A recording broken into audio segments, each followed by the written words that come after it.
Guys, ഇന്ന് ഞാൻ നിങ്ങൾക്ക് വേണ്ടി ഒരു കിടിലൻ സർപ്രൈസുമായിട്ടാണ് വന്നിരിക്കുന്നത്.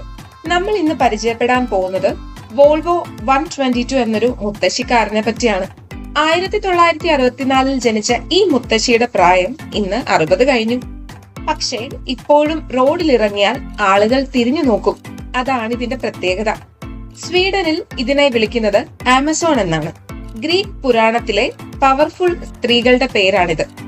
അമ്മാതിരി കരുത്താണ് നമ്മുടെ ഈ വണ്ടിക്ക്.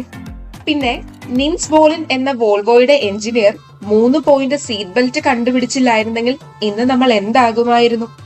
പുള്ളിക്ക് വേണമെങ്കിൽ പേറ്റന്റ് എടുത്ത് കോടീശ്വരനാകാമായിരുന്നു. പക്ഷേ മനുഷ്യ ജീവനാണ് വലുതെന്ന് പറഞ്ഞ് അത് ഫ്രീ ആയി ലോകത്തിന് കൊടുത്തു. ഒരു രക്ഷയുമില്ലാത്ത ആറ്റിറ്റ്യൂഡ് തന്നെയല്ലേ ഗൈസ്. ഇവിടെ ടച്ച് സ്ക്രീനുകളോ ബ്ലൂടൂത്തോ ഡിജിറ്റൽ ഗാഡ്ജറ്റുകളോ ഒന്നുമില്ല. അതെല്ലാം മാറ്റിവെച്ച് പഴയ നീളത്തിലുള്ള ലീനിയർ സ്പീഡോമീറ്ററും എഞ്ചിൻ കൺട്രോളും ആ പഴയ സ്റ്റിയറിംഗും ഒന്ന് നോക്കിയേ. ഈ സ്വിച്ചുകൾ അമർത്തുമ്പോൾ കിട്ടുന്ന ഒരു ഫീൽ ഉണ്ടല്ലോ, അത് ഇന്നത്തെ ആൻഡ്രോയിഡ് ഡാഷ്ബോർഡിൽ പോലും കിട്ടില്ല. ഇതൊരു വല്ലാത്ത ഫീല് തന്നെയാണ്. അമേരിക്കൻ ക്ലാസിക്കൽ ലുക്കും ഇറ്റാലിയൻ സ്റ്റൈലും കൂടി ചേർത്തപ്പോൾ ഒരു കിടുക്കാച്ചി ഡിസൈൻ ആയി. അതാണ് 1956 ഡിസൈൻ ചെയ്തിട്ടും 2026 ഇതിന്റെ ലുക്ക് ഒട്ടും ചോർന്നു പോകാത്തത്.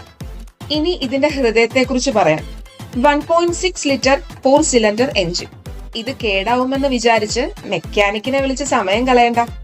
കാരണം ഇത് ഓട്ടോമൊബൈൽ ലോകത്തെ അക്ഷയപാത്രം പോലെയാണ്. കൃത്യമായി നോക്കിയാൽ ഇത് ലക്ഷക്കണക്കിന് കിലോമീറ്റർ ഓടും.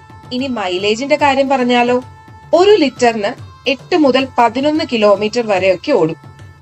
മൈലേജിന്റെ പുറകെ പോകുന്നവർക്ക് ഇത് പറ്റില്ല കേട്ടോ. പക്ഷേ സ്റ്റൈലിന്റെ പുറകെ പോകുന്നവർക്ക് ഇതൊരു ലഹരി തന്നെയാണ്. ഈ കാറിന്റെ ഓണർ ഇതിനെപ്പറ്റി പറയുന്നത് കേൾക്കണം.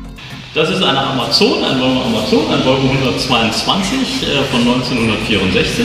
Das ist ein Fahrzeug, was komplett restauriert wurde von uns, von meinem Vater und von meinem Opa, weil den hat mal jemand in den Rhein, in den Fluss in Köln gefahren und dann war der bis zum Dach im Wasser und die zwei haben den da wieder rausgezogen und haben den aufgebaut.